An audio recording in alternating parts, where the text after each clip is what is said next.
Build it and they will come. Now, this was the message from Joseph Arimathea to me recently on the lands of Avalon. And I've just spent 11 days there on a very powerful priestess pilgrimage. And I've known Joseph. Me and him have been vibing for some years. Well, I say some years, probably about 3 years or so now. And we met in Egypt, energetically, of course. And I'm going to give you the backstory of that. But he came through like full on powerful when I was actually on the lands of Avalon.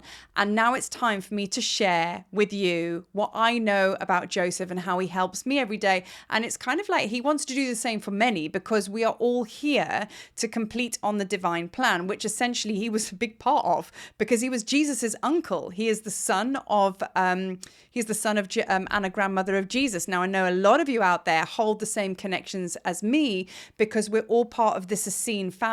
Now, for many, many years, I have worked with the Essene's energies and frequencies, and I've been deeply connected to that just as much as Egypt. But it's interesting because I've only been sharing the Egypt side or the Egypt aspects of me, yet the two go hand in hand. And I'm going to do videos in the future, which is now going to explain to you the deep connection with Avalon and Egypt. Many of you already know about that. Some of you don't. But either way, this is a very powerful indication that we are moving in the right direction. We are indeed coming into oneness wisdom as the divine feminine rises, and we heal. That allows the divine masculine to come into the position where he wants to be within us, and this oneness comes into fruition, and then we're able to kind of just like complete on our missions and live in the new earth, live in that time of the golden age, the Aquarian age, which is what we're moving into. The time is now. And that was another message that he brought through very powerfully, was hold the light. He kept saying, hold the light. So Joseph Arimathea came to me. Let's just rewind. Before I get into that, let's just rewind and talk about what he actually did. He built the biggest abbey in the world in Glastonbury, back then ancient times known as Avalon. So that's what he means by build it and they will come, because he kind of did that. Do you know what I mean? But he was an integral role with the Essenes, and he really, really assisted the Holy Family and the disciples to get from A to B under the radar. He assisted the Great Mission. He was almost like he was in charge of logistics. Okay. He took Jesus to every single ascended master that he needed to work with all over the world. It was almost like he had this very precious cargo, and one of the missions or one of his parts to play in all of this, Joseph had to get Jesus to all of these places so he could receive his initiations, not just in Egypt, not just in Avalon, not just in India. He went everywhere, went Persia, millions of places all over the world.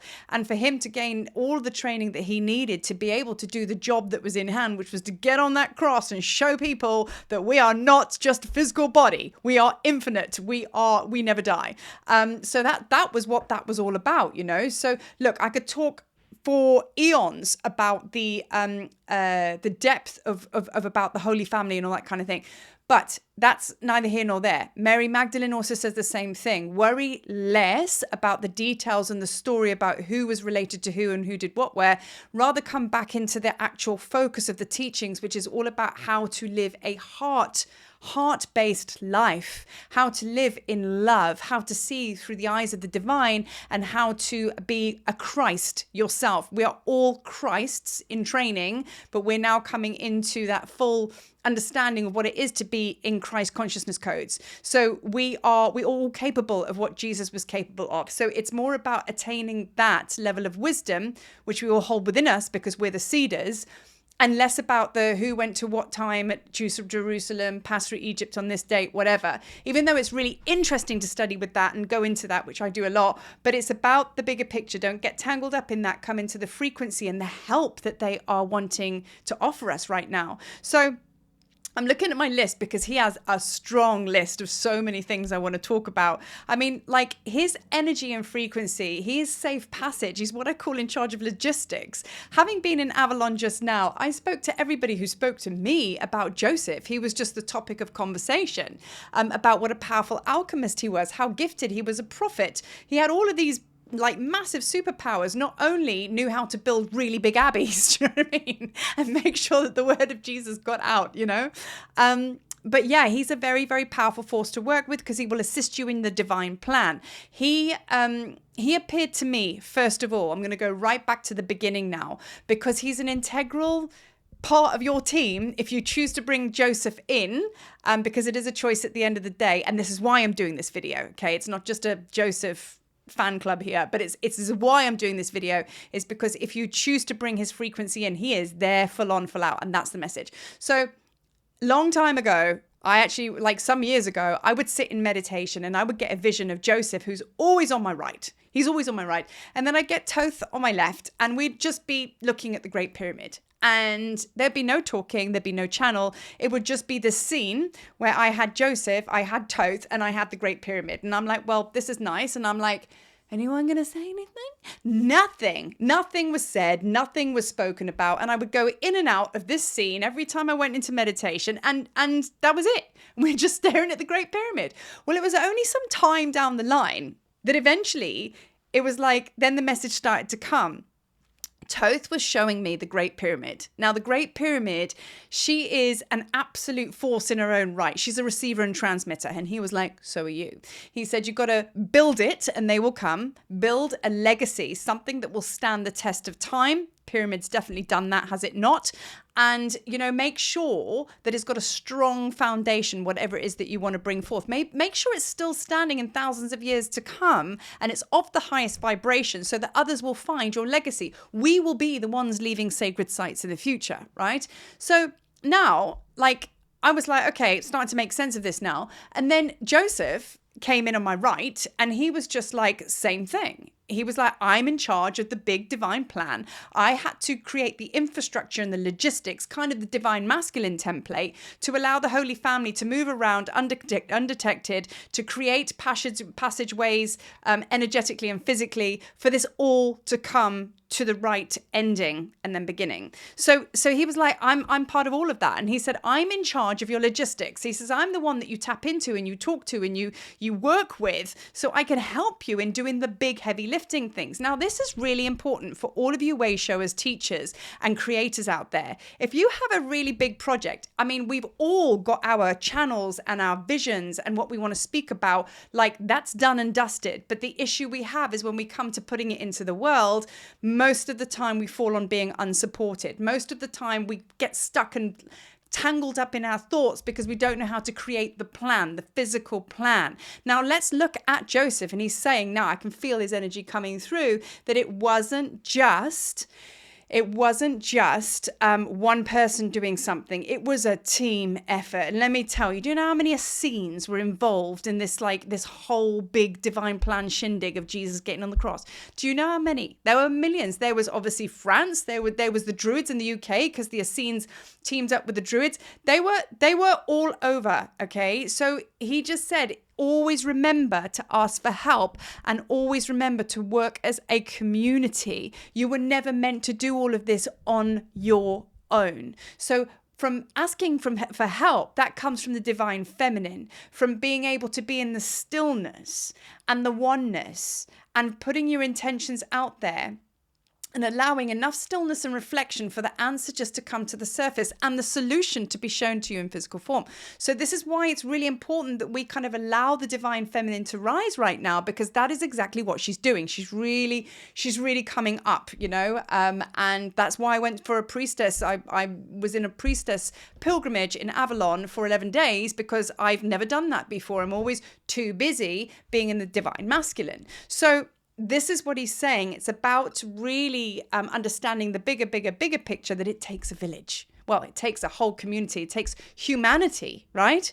So this is where he's kind of like bringing his energy through, because he has such a powerful frequency when he comes through. And when you start working with him, that you will be so surprised as to how expanded and supported you feel when you start to look through the eyes of Joseph, or you start to think through the heart of Joseph. Allow him to come in. So, I mean, even talking to you now, I can feel his energy quite prominently. Now, let's talk about when I first met Joseph, because he was never this strong with me. Only recently. And I'll tell you why. I'll tell you why just now as to why he's now all of a sudden strong and before not so much. Well, went to Egypt some years ago, okay? And I went on my own personal pilgrimage with my husband and my best friend Waleed, who's my Egyptian creative counterpart. And we went to Egypt to go and ask for the land permission for me to be able to bring my tablets of light tours, online. And I just went and did it the right way, And we went to the very, very holy church in Cairo, which is probably the holiest part of Egypt.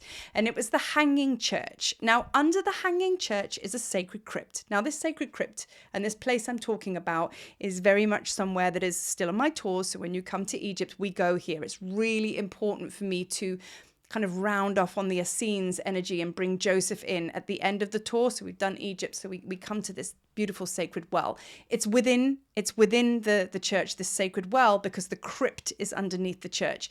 Now, the Holy Family, being Jesus, Joseph, as in Mary and Joseph, that baby Jesus was only, I think he was like 2 years old. He was a baby, and they stayed there for 6 months, okay? Because they were hiding. They were in refuge. And of course, they drank from this sacred well. So I went and visited for the first time. I stood there, felt the energy, and I was like, right, that's cool. Thought nothing of it. Went back to the hotel for a little bit of a rest. And as I was falling asleep, I got shot off the bed and this huge activation of Joseph came through, and it was Joseph Arimathea. And I was like, okay, so this is a thing. That's when he made himself first known to me. So of course, he's always been around and he's always at my right side, always feel him at my right side. And then eventually, cut long story short, I now go to Avalon, all right? And we are basically walking the lands of the Glastonbury Abbey, which I have been there a million times. It's like home to me. But this particular day, pouring with rain, walk down the ley line, go and put my hands on, there's this beautiful white crypt there. Didn't know that his remains were there. Apparently they are, so they say, still waiting for confirmation on that. Place my hands on this sacred crypt with all my sisterhood circle. And then he came through so strong that I could barely breathe. And my whole body was shaking, and it was in public as well. So whatever. Now, if you're worried about being seen, when shit like that goes down, you don't really care. You don't really care. It was so funny. I mean, well, not really at the time. But anyway, Joseph comes through and I'm like convulsing. And he kept saying, the only thing I remember is hold the light. Hold the light. And then at the end, as I came out of it, he said, build it and they will come, which he'd already been saying as I'd moved into the Abbey anyway. So I knew that this was a significantly big thing. 2 seconds after that transmission came through, a lady pulls up her harp. You can't write this shit. Pouring down rain in the Abbey, pulls up a little chair, pouring down rain, starts playing a harp. So I open my eyes going, have the angels arrived? Have I now being visited by Archangel Michael and his legions of light? This is just way too much magic for one afternoon. And it was this lady who's now playing a harp. So as I come out of it, and the whole sisterhood group looks at this lady, true story, I'll promise you this is a true story. We look closely at her ears, and she's wearing anks and she's playing her harp. And there we go again. There's the cross reference of the Avalon meets Egypt. So this is kind of like where it all came in. This is a lot of my journey. It all came in. So a lot of you are already connected to Egypt. A lot of you are seriously connected to Avalon. I hope you've put the two together. For those of you that haven't, and you're maybe scratching your head at Avalon, maybe you will understand the connection, because this is what's happening now. Because for me, my journey into Avalon was all about the divine feminine. That's what Joseph was showing me. He was like, this is all cool and all that. You doing your Egypt stuff and all that, but you need to balance it with the divine feminine frequencies and come into that aspect of yourself fully, so I can work with you and I can channel through you and we can get this shit done. Now, I don't just bring this on for myself. I share it with each and every one of you. And in the future, no doubt down the line, I'll do some online groups or whatever, and we'll work with Joseph and we will build it so they can come, right? But I wanted to just put Joseph out there through me for the first time, actually, because I've never really fully spoken about this or his frequency. And it's now time to share it in its fullness, because he's like, right, let's do this. And I think that this is only being spoken about now because I couldn't have done this earlier. I always say to you guys, and I always share with the group, that I go through things, not just for me, I go through things because we're one. So if I'm going through it, it means it's happening for you as well. So if I'm going through this balance with Egypt meets Avalon, the divine feminine comes in with the divine masculine, that's the way I see it. And the union is now starting to kind of like make its way. That means that shift has happened with you as well. And Joseph was saying for you to fully come into the fruition and the absolute peak point of everything that you've been working on and being and understanding and doing your path and your purpose. This has to happen. That's why he's come in now, because he's like, right, now it's time for you to work. So no more being shy, sitting on the back wall there thinking you've got nothing to speak about and nothing that's valid or whatever it might be. Because Mary Magdalene came through this morning and she said words to the effect of, do you have stuff inside of you that you want to share? And if so, is it of the light? And can it change people's lives? Can it help make them feel happier in that moment? And if that's a yes, share it now. It's time. No more holding back, guys. No more holding back. So that's it, and that's all really. I was just checking that I completed on my list, but that is Joseph Arimathea, and I have to tell you, my cheeks are so hot speaking with him and about him. And I invite you to kind of tap into his frequency and receive this video, because now the chances are you'll pop up with reading information about Essenes. He will find you. He will find you. They always do, because we are them. So from my heart to yours, welcome to Joseph. Welcome to the divine plan. Joseph, meet them, meet Joseph. And I really do hope that this video has made a little bit of sense and kind of opens the pathways a little bit and kind of encourages you to start really unfolding the divine plan, working together as a team, me included with you, whatever. We're all in it together. So love and light. And thank you so much for watching and receiving this. Peace.